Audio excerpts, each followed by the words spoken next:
मैं जिला होम्योपैथिक चिकित्सा अधिकारी गौतम बुद्ध नगर हूँ और यहाँ पर गौतम बुद्ध नगर में 4 साल से यहाँ सेवाएं दे रहा हूँ अपनी। नमस्कार दोस्तों, द फैक्ट टाइम में आपका स्वागत है।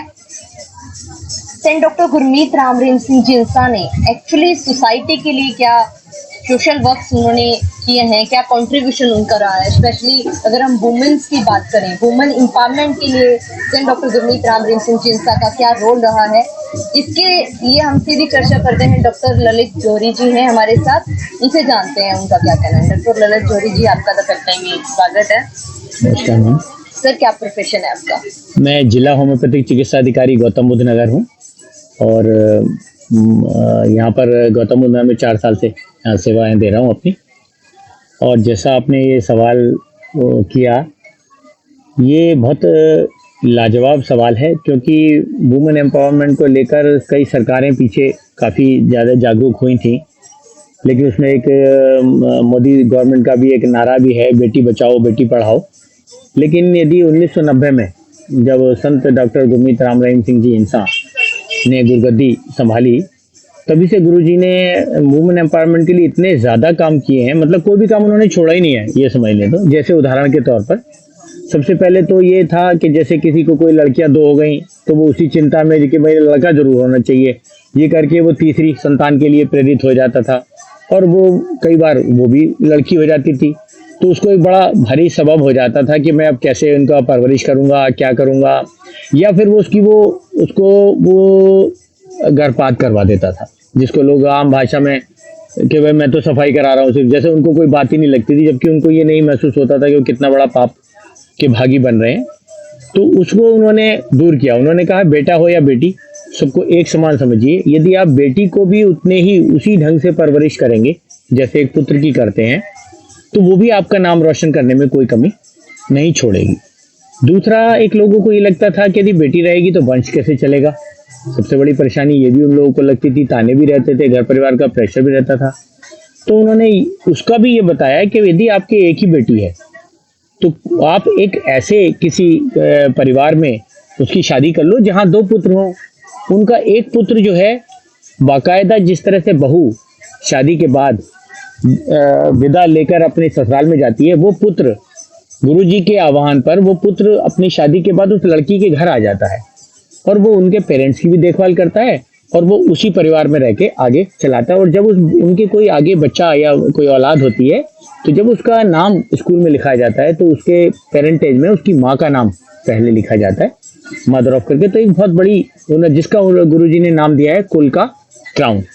दूसरे ये था कि जब स्पोर्ट्स पहले ये समझा जाता था जैसे सिर्फ पुरुषों की ही चीज़ है, घर की बेटी है तो वो घर का काम करेगी और यदि बच्चा है तो वो घर जाके बाहर जाके खेल भी सकता है। गुरुजी ने उसको भी अनियमितता को दूर किया। उन्होंने बेटियों को भी बराबर अवसर देने की बात की। और आज यदि देखें तो जिनके अकेले लड़कियां हैं उनके बच्चियां बहुत अच्छे से स्पोर्ट्स में, सभी स्पोर्ट्स में बराबर काम कर रही हैं।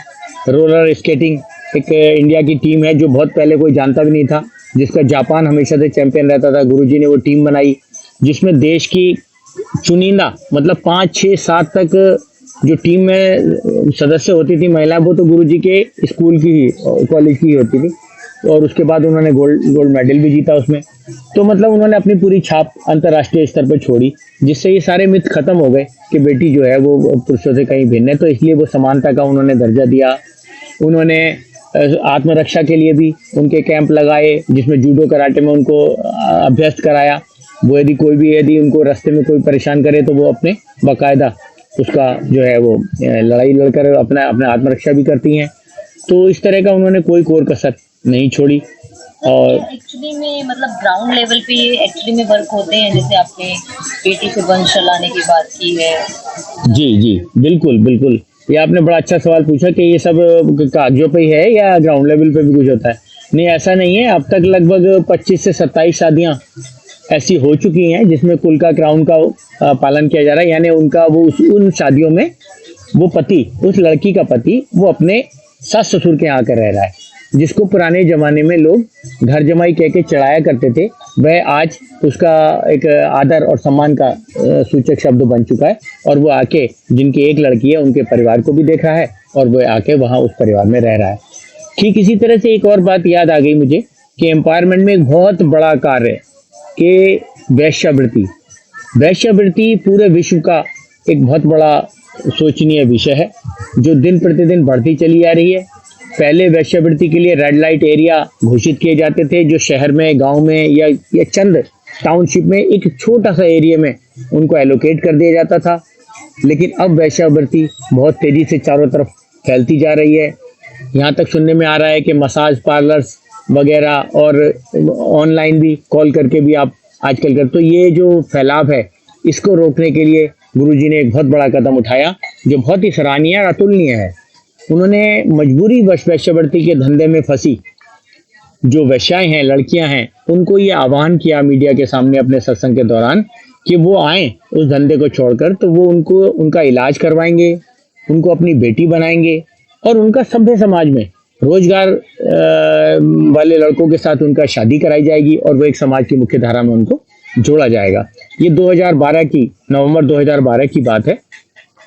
तब एक बहुत बड़ा इशू हो गया। मीडिया ने उनसे तरह तरह के सवाल दाग दिए कि आपने ये जो आह्वान किया है, क्या आपको लगता है कि कोई इस तरह से अपना धंधा छोड़ के आएंगी? तो गुरुजी ने कहा कि यदि कोई मजबूरी वश फंसी हुई है तो वो आज इसलिए समाज में वापस नहीं आ पाती है कि समाज उसको स्वीकारेगा नहीं। तो इसलिए यदि हम ये आह्वान कर रहे हैं तो उनको ये बल मिलेगा और वो अवश्य आएंगी। यदि मालिक ने चाहा तो वो अवश्य आएंगी। तो मीडिया ने उनको और दूसरा क्रॉस क्वेश्चन कर दिया कि सपोज चलिए गुरुजी यदि वो आ गई तो आप ये जानते हैं कि यदि भारत का प्रधानमंत्री भी किसी लड़के से कहे कि भाई आपको वैश्या से शादी करनी है तो ह्यूमन राइट्स हैं, तो वो क्या शादी करने के लिए तैयार हो जाएगा? गुरुजी ने कहा है कि यदि ईश्वर की कृपा से वो अपना मजबूरी वश आएंगी तो लड़के भी जरूर आगे कदम बढ़ाएंगे, ऐसा तो हमें विश्वास है। और उसका ऐसा जबरदस्त प्रभाव पड़ा कि वैश्याएं जब आनी शुरू हो गई और उसको गुरुजी ने एक अलग एक टाइटल भी दिया। उन्होंने कहा जो उस धंधे को छोड़कर जब लड़की आएगी तब उसको शुभ देवी के नाम से पुकारा जाएगा। और वो शुभ देवी इसलिए कि वो जिस भी परिवार में जाएगी उनके यहाँ हर तरह से शुभ ही शुभ होगा। ये गुरुजी ने वचन फरमाए और साथ ही ये वचन भी फरमा दिए कि जो लड़के परिवार की सहमति से उनसे शादियां करेंगे उनको भक्त योद्धा के खिताब से नवाजा जाएगा।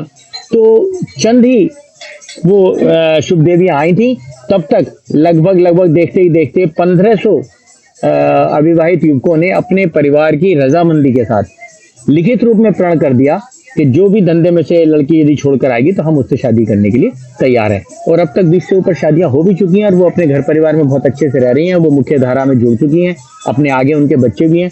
तो ऐसा नहीं, आपने जो बात की ग्राउंड लेवल पे कोई है, यहाँ पर डेरा सच्चा सौदा का कथनी और करनी में कोई भी फर्क नहीं है। ये आप 1948 से आज 2021 तक का इतिहास उठा के देख लें, ऐसा कुछ नहीं है।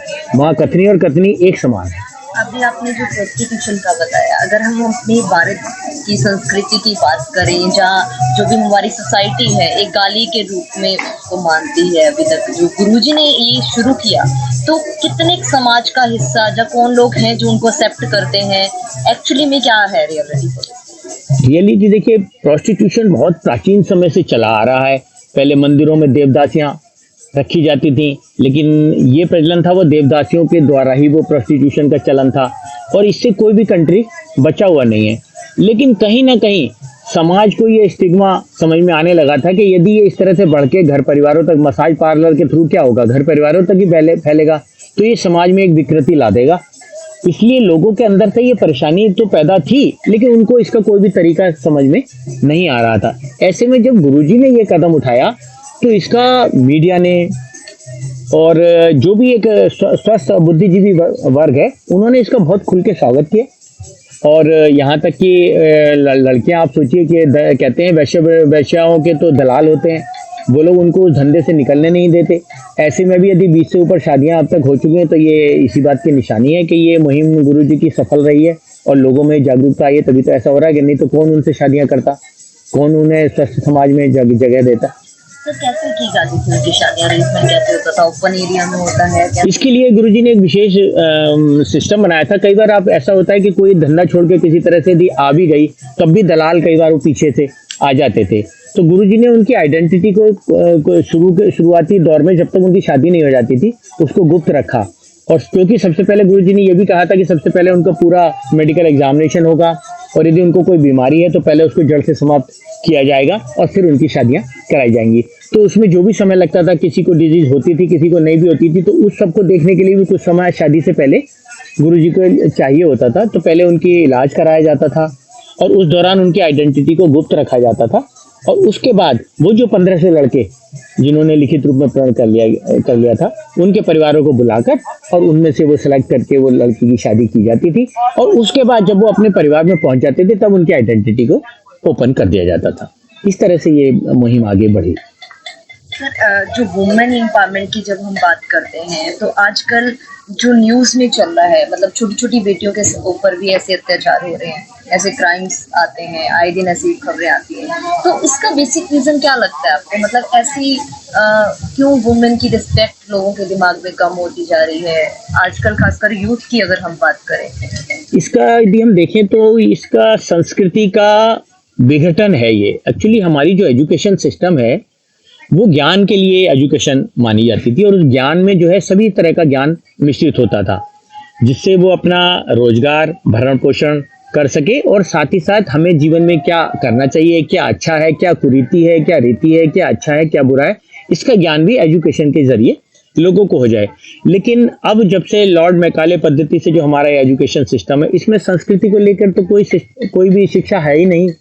कि इसीलिए यदि देखें, ये जो हिरास हो रहा है हमारा संस्कृति, उसकी वजह से छोटी सी उम्र के बच्चों के संग भी इस तरह की घटनाएं हो रही हैं। और इसका एक बहुत बड़ा कारण मैं ये भी कहना चाहूँगा कि नशा जो है, ये एक बहुत बड़ा पहलू बन चुका है। पहले चुनिंदा ही नशे के नाम पर सिर्फ शराब ही हुआ करती थी, या तंबाकू, दो ही नशे बहुत प्रचलित थे प्राचीन काल से। लेकिन आज की तारीख में यदि देखें तो इतने नशे विद्यमान हैं जिनकी कोई सीमा नहीं, और शराब और तंबाकू तो बहुत निचली श्रेणी के नशों में शामिल शुमार हो गई है। और वो नशे करने की उम्र, आयु सीमा कुछ नहीं रही है।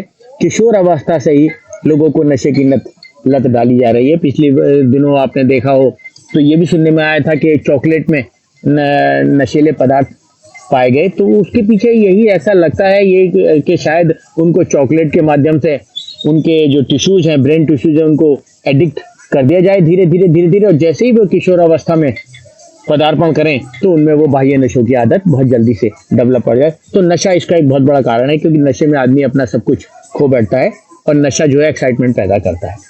सर संत जी ने इस सबको कंट्रोल करने के लिए, वुमेन की रिस्पेक्ट के लिए, द ड्रग का जैसे आपने स्टार्ट किया, इसके लिए कोई अहम योगदान दिया है? इसके लिए सबसे बड़ा अहम योगदान ही मैं समझता हूँ, यदि डेरा सच्चा सौदा का सबसे बड़ा योगदान यदि समझा जाए तो सोसाइटी को सही रूप में एक समाज कैसा होना चाहिए, इसका सही उदाहरण डेरा सच्चा सौदा ने ही प्रस्तुत किया है। 1948 से आज तक एक 3 बेसिक नियम थे क्या, वो चल रहे हैं लगातार, कि जो भी व्यक्ति डेरा सच्चा सौदा से आके जुड़ेगा, गुरुमंत्र लेगा, मेथड ऑफ मेडिटेशन कलमा लेगा या लेना चाहता है, उसको पहले इन 3 नियमों का पालन करना, उसका संकल्प लेना अति जरूरी होगा, चाहे उससे पहले तक वो उन 3 नियमों का पालन करता था या नहीं करता था। इसमें यदि आप वो 3 नियम देखें, वो तीनों ही नियम ऐसे हैं कि यदि कोई भी व्यक्ति उन 3 नियमों का पालन करता हो तो आप स्वयं समझ लेंगे कि एक स्वस्थ समाज की रचना तो अपने आप ही हो जाएगी। जैसे नंबर 1 था नशे नहीं करना, किसी भी तरह के नशों से सदा के लिए दूर रहना। नंबर 2 मांस अंडा मछली नहीं खाना, जैसा कि है हमारे यहाँ कि अहिंसा परमो धर्मा, कि अहिंसा जो है परम धर्म है। तो वो जब आप धर्म के रास्ते पर चल रहे हैं तो आपको ये भी अपनाना है, तो अहिंसा के लिए उन्होंने दूसरा वाला नियम रखा। तीसरा नियम बहुत ही बेशकीमती था, वो शायद इसीलिए था जिसका जिक्र अभी हम करके हटे हैं कि वैश्यावृत्ति और छोटी छोटी बच्चों के संग आजकल देखने में आ रहा है। तो ये तीसरा नियम 1948 से ही गुरुजी ने लगा रखा है, वो ये था कि अपनी स्त्री को, अपनी धर्मपत्नी को छोड़कर बराबर की है तो बहन, बड़ी है तो माँ, और छोटी है तो बेटी की समय माँ के समान मानना और व्यवहार करना। और इसी परिपाटी पर 6 करोड़ उनके शिष्य पूरी तरह से कायम थे और एक ही स्वस्थ समाज की वो रचना उन्होंने स्थापित कर दी थी। सर, सोसाइटी के लिए उन्होंने इतना कुछ किया है। अब देखा जाए 3-4 साल होने वाले हैं, अबाउट 4 इयर्स उनको कंप्लीट होने वाले हैं, वो सोसाइटी में नहीं है। अब क्या इम्पैक्ट लगता है आपको सोसाइटी? सोसाइटी में इम्पैक्ट का तो मैं ये कहूँ कि सोसाइटी तो डिटेरियोरेट हो रही है डे बाई डे। उनके सत्संग में हर इतवार को गुरुमंत्र मेथड मेडिटेशन कलमा दिया जाता था और वो संख्या हजारों से लेके और किन्हीं किन्हीं खास मौक़ों पर तो वो लाखों तक भी पहुंच जाती थी। जैसे भंडारे का कोई समय होता था या कोई महीना होता था, उसमें तो वो लाख से भी पार कर जाती थी। तो वो कोई भी गुरु मंत्र नहीं मिला और जो वो लाख से पार करने का अर्थ ये था कि वो 3 नियमों से तुरंत ही सब लोग बंध जाते थे। और यदि वो 3 नियमों से बंधते थे तो वो आके समाज में जहाँ कहीं भी उठना बैठना उनका व्यवहार समाज में चलता हुआ तो वो समाज में कितना अच्छा हो जाता। यदि वो गुरुजी आज तो समाज के बीच होते तो मैं समझता हूँ समाज तो बहुत डिटेरियोरेट हो गया उनके वहाँ ना रहे थे। उनकी तो वजह से समाज में एक बहुत बड़ी एक कमी जिसको मैं कहूँगा इस समय व्याप्त है और कोई भी उनको कोई सही मार्गदर्शन देने वाला समाज को कोई नहीं है। सरकार की एक ड्यूटी होती है कि वो समाज को भी निर्मित रखे और अपना राजकाज भी देखे, राजनीतिक गतिविधि को भी देखे। लेकिन जहाँ तक ये देखने में आ रहा है नशों को लेके कुछ स्टेट में नशा बंद है। यदि कुछ स्टेट में नशा बंद है इसका मतलब नशा बंद हो सकता है और नशा एक कुरीति एक कुप्रथा है जिसका बंद होना अनिवार्य है।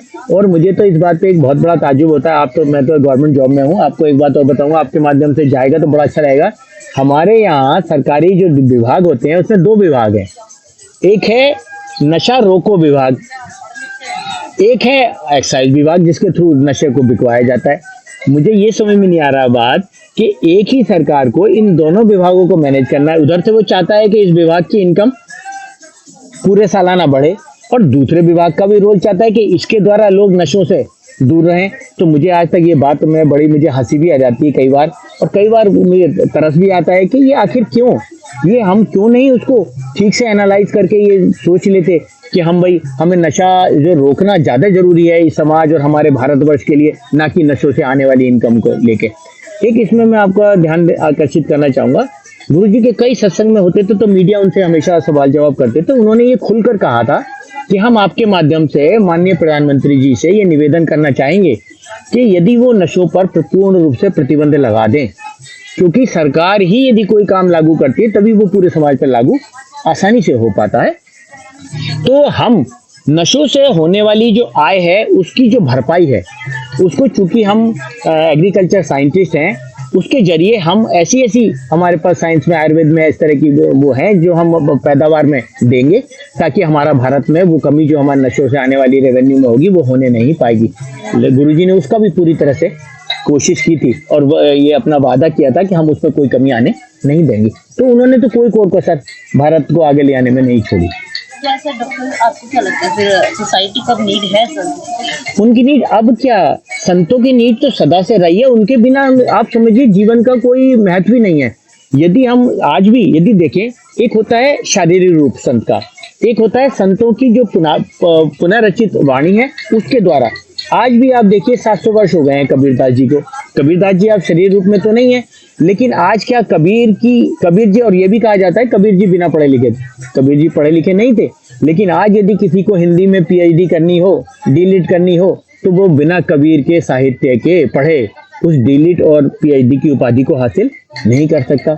तो आप समझिए आज 700 वर्ष बाद भी उनकी जो वाणी थी, उनके जो वचन थे, उनको लोग जीवन में ढालते हैं और उनका लोहा मानते हैं कि कबीरदास जी की एक एक कही बात आज भी गहने और नगीनों के समान ज्यों की त्यों है। यदि कोई भी समाज का व्यक्ति उनको भी अपना ले यदि, तो भी उसका सामाजिक जीवन अच्छा हो जाएगा। तो संत गुरमीत राम रहीम सिंह जी इनका तो शरीर संत के रूप में हमारे बीच में मौजूद थे।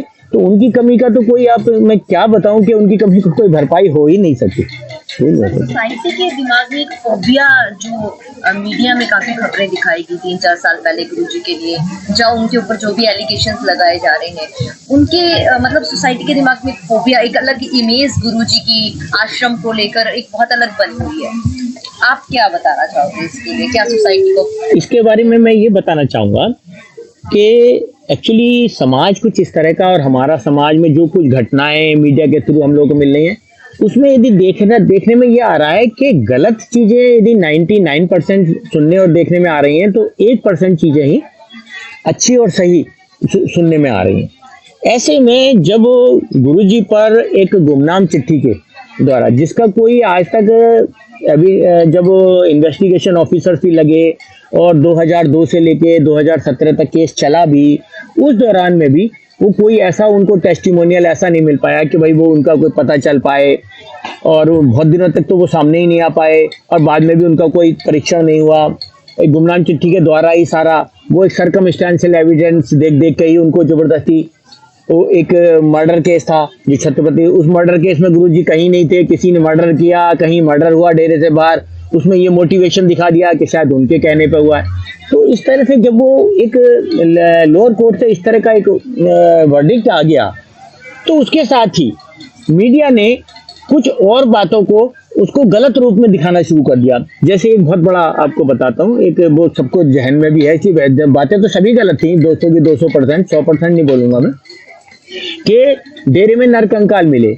और उस समय पे क्या होता था, एक जेसीबी चलती हुई दिखाई जाती थी टीवी चैनलों पे, एक नहीं 2-3, वो इधर से उधर जा रही है, उधर से उधर जा रही है, वो ये भी नहीं पता चलता था कि वो जेसीबी डेरे में चल रही है या कहीं किसी खेत में चल रही। और उस जेसीबी का जब वो खुदते हुए दिखाता था, कोई कंकाल कहीं कुछ नहीं दिखाया जा रहा होता था, और उधर से टीवी पे न्यूज चल रही होती थी, डेरे में नरकंकाल मिले। अब आपको बताता हूँ कि क्या है वो क्या था नरकंकाल और क्या मिले। एक्चुअली कुछ नहीं मिला था। डेरे में गुरुजी ने एक ये सिस्टम बनाया था कि लोग अपने जो पूर्वज होते हैं, जैसे घर में हमारे बुजुर्ग मर गए, और तो उनकी अस्थियों को 3 दिन बाद वो अस्थियों को गंगा नदी या किसी बहते पानी में सिराने की कवायद है। सभी बहुत से धर्मों में है ये। तो गंगा नदी प्रदूषित होने लगी थी, और बल्कि सभी नदियां प्रदूषण के लेवल को क्रॉस करने लगी थी। तो गुरुजी ने सोचा कि प्रदूषण को, पर्यावरण के लिए भी गुरुजी काम कर रहे थे, तो उन्होंने ये आह्वान किया कि भाई अपने जो भी आपके पूर्वज जब कभी मरे तो आप उनकी अस्थियों को आश्रम में लेकर आ जाया करिए, और उन अस्थियों को हम एक पर्टिकुलर एक प्लेस ले लेंगे, और उनको उस अस्थि पर एक उनके स्मृति में एक पौधा लगा दिया जाया करेगा, जिसे आप जब कभी उनके परिवारजन आकर देख ही सकते हैं, और उससे उनकी याद भी ताजा रहेगी और पर्यावरण को भी एक बहुत बड़ा नुकसान होने से बच जाएगा। ये मुहिम के तहत वहाँ आप आज भी वीडियो उठाकर देख लीजिए, सत्संगों की समाप्ति के जैसे ही समाप्ति होती थी, उस समय गुरुजी स्टेज से आह्वान करते थे कि भाई अस्थियां लेकर, अपने परिवार की अस्थियां लेकर आने वाले परिवार आए हुए हैं, और लोग वहाँ खड़े हुए होते थे कलश लेके हाथ में।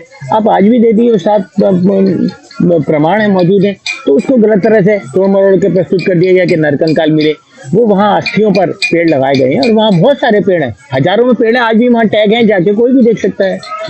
एक तरफ इतनी सोशल वर्क है इसको लेके खत्म करने के लिए, जहाँ इन्वायरमेंट का भी आपने बताया, इस तरीके से उनको डिफेम करने की कोशिश क्यों की जाती है? डिफेम करने के पीछे मैं आपको बताना चाहूँगा कि गुरुजी ने भी काफ़ी 2007, 2010, 2014 विभिन्न बीच में सत्संगों के माध्यम से कई बार गुरुजी ने इस चीज़ का खुलासा किया। मीडिया ने भी कई बार यही क्वेश्चन पूछे, तो गुरुजी ने उसका खुलासा किया कि बेहतर तो आप तो क्योंकि समाज में रहते हैं, हम तो हमारा समाज तो आप ही हैं, और आप तो उस समाज में रहते हैं जहाँ सब रहते हैं। गुरुजी ने खुलासा किया कि ये वो लोग हैं जो ये नहीं चाहते कि एक स्वस्थ समाज की रचना हो। दरअसल ये है सारा खेल। नशे हैं, अब नशे नहीं बिकेंगे तो क्या होगा, और वेश्यावृत्ति है, ये एक बहुत बड़ा रैकेट है, ये नहीं होगी तब क्या होगा। मांस अंडा मछली लोग नहीं खाएंगे तब क्या होगा। पैदावार आप देखें यदि आज तो इतना ज़्यादा है कि लोग जब मांस खाते हैं तभी लगता है कुछ खाया गया है, बाकी को तो लोग कहते हैं घास फूस खाई गई है। तो ये सारी कुछ चीज़ें जो गुरुजी लेकर चल रहे थे, वो लोगों को आसानी से मतलब असाइमिलेट नहीं हो रही थी, इसलिए गुरुजी के खिलाफ कई लोग पीछे पड़े, जिसमें उन्होंने ये भी कहा था कि जो है आप परमार्थ तो करिए, लेकिन ऐसा करिए जो वो सदुपयोग हो उसका, वो वास्तव में उसके परिहित में लगे। ऐसा ना हो कि जहाँ पहले ही बड़े बड़े जगह हैं वहाँ लोग आप परमार्थ करके चले आए, वहाँ पे पता नहीं कितना आगे लगा, कितना लोगों ने खा लिया। तो इसलिए इस समय जो है इस चीज़ को उन्होंने आगाह किया कि इस तरह से आप परमार्थ ना करें। तो कई लोगों को ये बहुत बुरा लगा कि भाई ये तो गुरुजी ने तो हमारे पेट पे लात लग जाएगी, लोगों के दान पात्र बंद होने लगे। लोग इस बात को समझ गए कि भाई हम बिचौलिया बीच में नहीं डालेंगे। हम जो भी परमार्थ करेंगे अपने हाथों से करेंगे, समाज में जाएंगे, जो वास्तव में नीडी होगा, कोई बीमार होगा उसका इलाज कराएंगे, किसी पे खाने के लिए नहीं है उसके खाने की व्यवस्था तो करेंगे, लेकिन साथ साथ उसको आत्मनिर्भर बनाने का प्रयास भी करेंगे। ये नहीं कि वो हमारे खाने पे ही हमेशा, इसलिए भिखारियों का भी वहाँ पे उन्होंने भिखारी को मना किया, भिखारी को भीख नहीं आप सीख दीजिए। ऐसी ऐसी बातें गुरुजी लेकर आ रहे थे जो लोगों को आसानी से नहीं समझ में हजम हो पा रही, मतलब उनको जिनके धंधे इन गलत कामों से चलते हैं, इसलिए उन सब ने मिलकर गुरुजी पे ये सारे बुराइयों का उन पर थोप दिया गया, ये है कारण, और कोई ऐसी कोई बात नहीं है। मैं पर्सनली पूछना चाहूंगी, जैसे अपनी पर्सनल लाइफ में कभी आपने विजिट किया आश्रम में, जैसे वहाँ के बारे में गर्ल्स की सेफ्टी को लेकर काफी सवाल। मैं आपको इतनी बात बता रहा हूँ, यदि मैं विजिट न करा होता तो आपको लग रहा है कि मैं इतनी बातें इतनी ऑथेंटिसिटी से आपको बता पा रहा हूँ। मैं 1990 से इस आश्रम से का एक पार्ट एंड पार्सल हूँ, मैं जुड़ा हुआ हूँ, जब मेरी शादी भी नहीं हुई थी, और मैंने आश्रम के हर पहलू को बहुत दिल से, क्योंकि मैं पूरे समर्पण से देखा है, भाला है और अच्छे से उसको समझा है। तो जो आप कह रहे हैं कि लड़कियों की सेफ्टी को लेकर हम परिवार वहाँ जाते हैं, मेरी पत्नी है, बेटी है, यानी हम यदि अपना ही परिवार देखें तो 2/3 हमारे यहाँ स्त्रियाँ हैं और 1/3 मैं हूँ, और हम सदा से ही वहाँ आश्रम में जा रहे हैं। यदि हमको ऐसा लगेगा कि वहाँ पे बेटियाँ या महिलाओं की सेफ्टी नहीं है, तो कौन पुरुष प्रधान समाज है, कौन पुरुष होगा कि वहाँ पर फिर भी फ्रीक्वेंट जाता रहेगा। और आज यदि 6 करोड़ आप देखें, 6 करोड़ उनके शिष्य हैं, और मजे की बात यह है कि वो संख्या आधी है, लगभग 3 करोड़ यदि पुरुष हैं तो 3 करोड़ ही महिलाएं हैं। तो आप इसी से अंदाजा लगा सकते हैं कि सेफ्टी वहाँ कैसी है, और क्यों सेफ्टी रही होगी, तभी सब लोग बोल के पूरी तरह से वहाँ पे अपना जाते। सरकार से अपील मैं ये करूँगा कि एक तो आपने देखा होगा एक बार निर्भया केस में डे टू डे सुनवाई हुई थी। मैं चाहूँगा गुरुजी की जो अपील पड़ी हुई है लोअर कोर्ट में, हो सकता है कुछ वर्डिक्ट आया है, उन्होंने कुछ चीज़ों को फाइल पे फैक्ट्स नहीं देते हो, तो ऊपर की कोर्ट में, हाई कोर्ट और उससे ऊपर सुप्रीम कोर्ट में जब हमारे केस जा रहे हैं और जो चल रहे हैं गुरुजी तरफ से, मैं ये अपील करना चाहूँगा कि वो इसमें इतना हस्तक्षेप कर दे। जुडिशरी के मामले में सुना है कि सरकार हस्तक्षेप नहीं करती है, लेकिन मैं ये हस्तक्षेप चाहूँगा उनका कि रोज की सुनवाई होना शुरू हो जाए, ताकि जल्द से जल्द गुरुजी जो है वो पाक साफ तो है ही गुरुजी, ताकि वो बेदाग होकर समाज के बीच जल्द से जल्द आ सकें और एक स्वस्थ समाज फिर से अपनी राह पकड़ सके। धन्यवाद हमारे साथ जुड़ने के लिए। हमारे साथ डॉक्टर जौहरी जी जो हमारे साथ जुड़े हैं और आश्रम के साथ भी डेरा सच्चा सौदा के साथ काफी लंबे समय इंसाफ की मांग कर रहे हैं डॉक्टर गुरमीत रामरेंसी, और बता रहे हैं किस तरीके से उनका कॉन्ट्रीब्यूशन है सोसाइटी के लिए, वुमेन एम्पावरमेंट के लिए जिसके कार्य किए हैं, प्रोस्टिट्यूशन को रोकने के लिए, ड्रग्स को रोकने के लिए कैसा योगदान है संस्कृति का सोसाइटी के लिए। ये वो सच है जो आपने मीडिया में सुने, ये है असली सच डेरा सच्चा सौदा में से डॉक्टर गुरमीत रामरेंसी का। आपकी क्या राय है इस सच के लिए? आप लोग कमेंट बॉक्स में जरूर डालिए। देखते रहिए द फैक्ट टाइम।